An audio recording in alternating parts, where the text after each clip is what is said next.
Hi, and welcome to the Screen Crowd.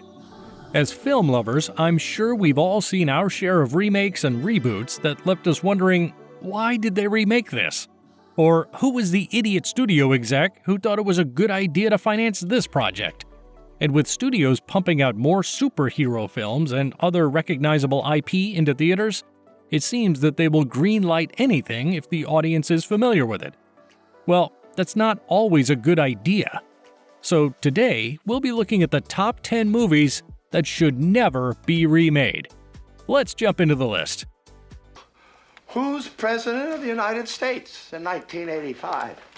Ronald Reagan. Ronald Reagan? The actor? Number 10. The Breakfast Club, 1985. Well, here we are. While the 80s were the decade of the Brat Pack and teen comedies, there was perhaps no other film that defined the 1980s teenage angst experience quite like The Breakfast Club. Any questions? Does Barry Manilow know that you raid his wardrobe? Give you the answer to that question, Mr. Bender, next Saturday. Don't mess with the bull, young man. You'll get the horns. You had The Brain, The Athlete, The Princess, The Basket Case, and Criminal, all spending a Saturday detention together in the John Hughes classic. But the film feels more like a play, with almost every scene in the movie taking place in the library of their high school. Today's target audience, teenagers and young 20-somethings, would likely be bored with all the talking and lack of location changes. Also, the characters feel more two-dimensional, and teenagers today don't fit into neat little characteristic boxes like nerd or jock. Many of them hang among different social groups within their schools. And lastly, with the advent of cell phones and social media, there are aspects of teenager life in 1985 that just wouldn't resonate with today's teens.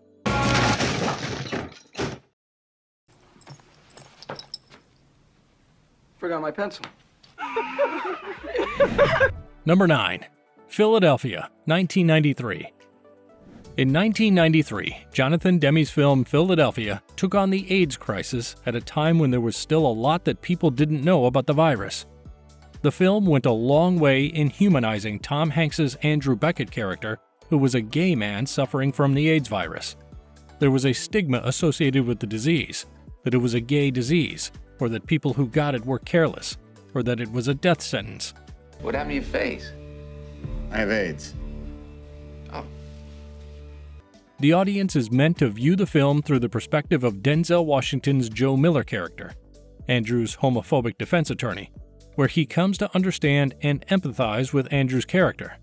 You want to sue Wyatt, Wheeler, Hellerman, Tetlow, and Brown? I was diagnosed with AIDS 8 months ago during a bout with pneumonia. Today, many of us know that those assumptions were not only cruel and short-sighted, but plain wrong. There have been so many advancements in HIV/AIDS education and treatments. Today, with people being more educated and aware of the disease, in some part due to this film, it wouldn't have the same cultural impact if Philadelphia was remade again, now or in the future. Are you gay? Objection! Additionally, it would be pretty difficult to get two lead actors of the caliber of Tom Hanks and Denzel Washington to lead the charge. Number 8. The Usual Suspects, 1995. Who is Kaiser Sose? That is the question everyone was asking when The Usual Suspects hit theaters in 1995. Well, I believe in God, and the only thing that scares me is Kaiser Soze. The film had a stellar cast of actors including Gabriel Byrne, Kevin Spacey, and Benicio del Toro, with an Oscar-winning original screenplay by Christopher McQuarrie. The film is considered by many to be a modern classic, and the surprise twist ending has become legendary. If he's dead, if what you say is true, then it won't matter. It was his idea to hit the taxi service in New York, wasn't it? Come on, tell me the truth. As a result, any attempt to remake this film would be futile, as audiences know the twist is coming. Part of the fun of seeing a film as singular as The Usual Suspects is that it's like watching a cool magic trick unfold. But once you know how it's done, you lose interest. As a result, any attempt to remake this classic would likely fall flat. Stick to the original. I know he's here. He didn't exist. Number 7. Jaws, 1975. Steven Spielberg's 1975 masterpiece, Jaws, is considered the original summer blockbuster. The film had a simple premise. 3 men go out on a boat to capture and kill a shark that's been terrorizing Martha's Vineyard. But what made the film so engaging, aside from Spielberg's directing, was that it was about the characters. It was about Chief Brody, played by Roy Scheider, and Hooper, played by Richard Dreyfuss, and Quint, played by Robert Shaw. We became invested in these 3 men. Strangely enough, Spielberg originally had planned to show the shark much more in the film, but due to constant mechanical issues, they were forced to use the shark sparingly, which worked in the film's favor because it created a ton of suspense.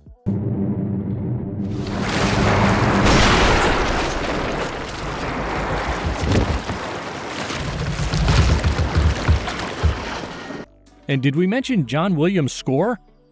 This is a film that has been passed down generation to generation, and it never disappoints. The Jaws sequels have never lived up to the original, and there have been a ton of other shark movies that have had varying degrees of success. The Meg, Deep Blue Sea, Sharknado, but none quite recapture the same magic. If Jaws were remade today, the focus would be entirely on the shark and the characters would just feel like set dressing, only there to move the plot along.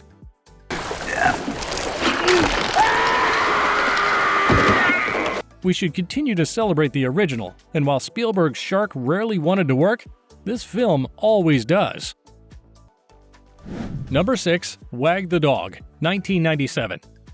In 1997, Oscar-winning director Barry Levinson's film Wag the Dog hit theaters.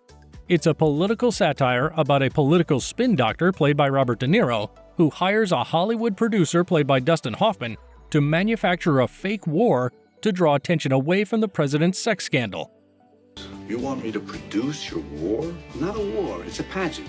We need a theme, a song, some visuals. We need, In reality, at the time, President Clinton's sex scandal involving Monica Lewinsky was front-page news across the country. Fast forward 20 years later, following the election of Donald Trump and the proliferation of partisan news outlets, we are now living in a post-truth society, where scandals like this, or worse, are spun so quickly that it's hard to know what to believe. And beyond that, people don't even seem to care. Wag the Dog wouldn't land on the consciousness of society the same way today because truth has now become stranger than fiction. People are much more cynical now, and with the 24-hour news cycle constantly spinning the narrative, audiences today would find this to be tame compared to what they have actually lived through over the last few years. Give me some sound of screaming. Without the casualties. America has seldom witnessed a more poignant picture. It's the same process with the last Schwarzenegger movie. You're the man. Number 5. Life is Beautiful, 1998. Roberto Benigni's 1998 Oscar-winning film Life is Beautiful was mostly lauded for its depiction of a Jewish father trying to shield his young son from the horrors of the Holocaust upon initial release. And you watch the film and you can see why, as Benigni injects the film with comedy and tenderness that is meant to show his love toward his son as he tries to protect him from the enslavement, starvation, and death that their people were being subjected to by the Nazis. While many can appreciate what Benigni was trying to accomplish with the film, the Holocaust is one of the most heinous acts ever perpetrated, and those who lived through it know that all too well, and understandably would find it offensive if someone made light of that experience. In the 20-plus years since the film's initial release, there have been a number of think pieces re-examining it, and many have taken issue with how the film downplays just how horrible the Holocaust was. It doesn't show a lot of the death, starvation, and backbreaking labor that the Jews were subjected to. And yes, we've seen those horrors in other films about the Holocaust, but Benigni's handling of the material has not aged well, and as a result, it's best that this film is left in 1998. Get up! Number 4. 7. 1995. Admittedly, David Fincher's 1995 thriller 7 is one of our favorite films here at the Screen Crowd, so it was hard to leave this one off the list. Much like The Usual Suspects, it's hard to remake a film that has one of the most memorable endings in film history. When I think about 7, one of the first things that comes to mind is the ending, with Morgan Freeman and Brad Pitt in the desert waiting for the final murder to be revealed while holding the murderer John Doe at gunpoint. If you kill him, he will win. When the reveal comes, it's shocking and sinister, and it's one that the film is hurling towards from the beginning. But still, the viewer doesn't see it coming. This is why 7 shouldn't be remade, because David Fincher crafted such an indelible work headlined by 2 incredible actors, and an ending that people are still talking about 25 years later. The original 7 is all we need. Number 3. E.T. the Extraterrestrial, 1982. In 1982, Steven Spielberg directed one of the most beloved family films in history, E.T. the Extraterrestrial. It's about a young boy who befriends an alien from outer space and has to help him get back home before the authorities can find him. This film has it all: a touching story, great direction, an amazing score by none other than John Williams, and one of the greatest child performances of all time by Henry Thomas, who plays Elliot, who finds E.T. and shelters him. E.T. phone home.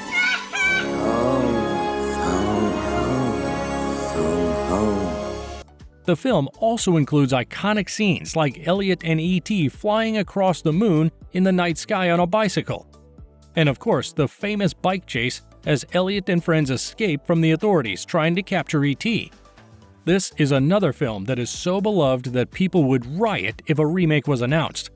Even the producer, Frank Marshall, once said that as long as he is alive and has a say, E.T. will never be remade. And we can't say we blame him. It's perfect as is. Number 2. Ferris Bueller's Day Off, 1986. John Hughes' comedy classic Ferris Bueller's Day Off has remained a stalwart of 80s adolescent teendom. Ferris's famous quote, "Life moves pretty fast. If you don't stop and look around every once in a while, you could miss it." Life moves pretty fast. You don't stop and look around once in a while, you could miss it. Are words that still ring true today, more than 30 years after the film's release. But modern technology and the internet wouldn't allow Ferris to get away with much of what he does in the film today. And we love the film for its famous scenes, like when Ferris takes over at the parade and sings "Twist and Shout." First of all, there is no way Chicago parade organizers would allow this to happen. He likely would have been arrested, not to mention that the moment would have been made viral by onlookers pulling out their cell phones to record it. Or what about Ferris's awesome foul ball catch at the Cubs game? That would have been all over sports shows that evening. He would have been so busted. And these are just a couple of examples. I think I broke my thumb. Hey, bada bada bada bada bada, swing, bada. Ferris Bueller belongs to the 1980s, at a time when you could skip school boldly without worrying about being caught, as long as you're smart about it. Because cell phones didn't have cameras, and the internet did not yet exist. It's still a great movie for its time. Number 1. Back to the Future, 1985. When you talk about remakes, no film comes up more than Back to the Future, the film that kick-started the beloved film franchise from the 1980s. This film has it all: time travel, a DeLorean, a high schooler who introduces rock and roll to the students in 1955 during a dance, and of course, tense action sequences. And at the center of this iconic film, you have Michael J. Fox as Marty McFly and Christopher Lloyd as Doc Brown. And you'd be hard-pressed to find other actors who could fill their shoes and play these roles. When director Robert Zemeckis and producer Bob Gale created Back to the Future, they made sure that they legally owned the intellectual property, and both have said that no one will be allowed to remake the film or create sequels to it as long as they're alive. But even without them saying this, the film has become so iconic and has such a devoted fan base that it has been passed down to younger generations who love the film just as much. Back to the Future is a perfect film as is, and we'll continue to enjoy it for many more years to come. I'm from the future. I came here in a time machine that you invented. Now I need your help to get back to the year 1985. We hope you enjoyed this list. If so, be sure to smash that like button and subscribe to The Screen Crowd. See you next time.